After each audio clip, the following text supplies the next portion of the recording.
1967. That's when my mother finally stopped complaining that I had chosen Yale.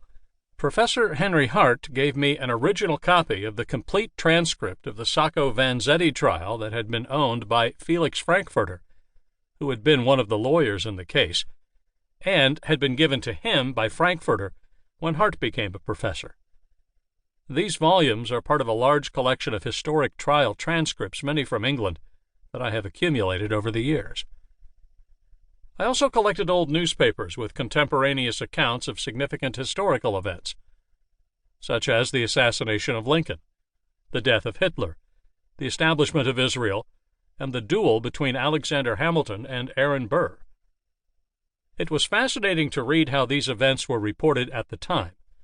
It helped me to better understand why journalism is called the first draft of history. When Harvard Law School put its vast newspaper collection on microfilm, I bought several volumes of old editions of the New York Times. The ads are an especially interesting window to the past. I did not have much money when I was young, so I was always searching for bargains. I went to the used bookstores that lined Fourth Avenue in Manhattan, and to flea markets, garage sales, library de-acquisitions, and junk shops. This was before eBay, Antiques Roadshow, and magazines dedicated to the art of collecting. To me, collecting was not an art, it was an addiction. "What are you looking for?" my friends asked. "What do you expect to find? The original Declaration of Independence?" "No," I assured them knowingly. "The original is in the archives." "But an early copy?" There is an urban myth, maybe even a true story, who knows, of someone who found an early copy of the Declaration in an old frame behind a print of dogs playing poker that he had bought for $5 at a flea market. He sold it for a fortune. I have never sold anything. For me, collecting is a one-way street. I collect. I don't distribute. I also look behind every print I buy. So far, no luck. The best I've come up with are some interesting old newspapers, one that announced Hitler's death. But I did manage to find a beautiful 19th century facsimile of the Declaration that hangs behind my desk in my home office. My wife, Carolyn, who is the opposite of a collector, is known in the family as Swoop, because she throws away anything that's not bolted to the ground.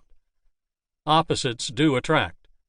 Carolyn tolerates my passion for collecting, as long as I keep my stuff in my home office, which is overflowing with tchotchkes, books, old newspapers, art, and antiques. She is thinking about imposing a new rule. For every new purchase, I have to get rid of something of equal size. I can't. I won't. Off-site storage seems like a reasonable compromise. My wife and I do share a passion for collecting real antiques and art. In general, we have to agree on an object before we buy it, but we each have the right to buy art for our own home offices based on our individual tastes. Several years ago, my wife and I were in Los Angeles visiting my son Elon, who is a film producer. As usual, I was looking for antiques, and my wife was exploring one of her many passions, shoes.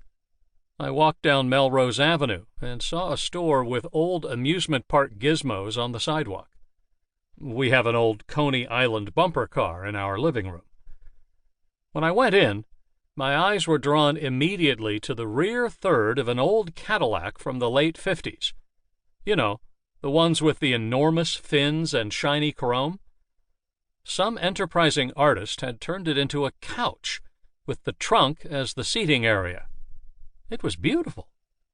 It was also nostalgic, reminding me of my teenage years when I and several friends chipped in to buy an old caddy that barely worked. It went a mile on 2 gallons. Our interest was not in a driving machine, however, but in a place to make out with our girlfriends. We were more interested in the back seat than in the front. We made up for the cost of the car by renting out the back seat to friends. Fortunately, nobody ever got beyond second base, so we could not be charged with operating a house.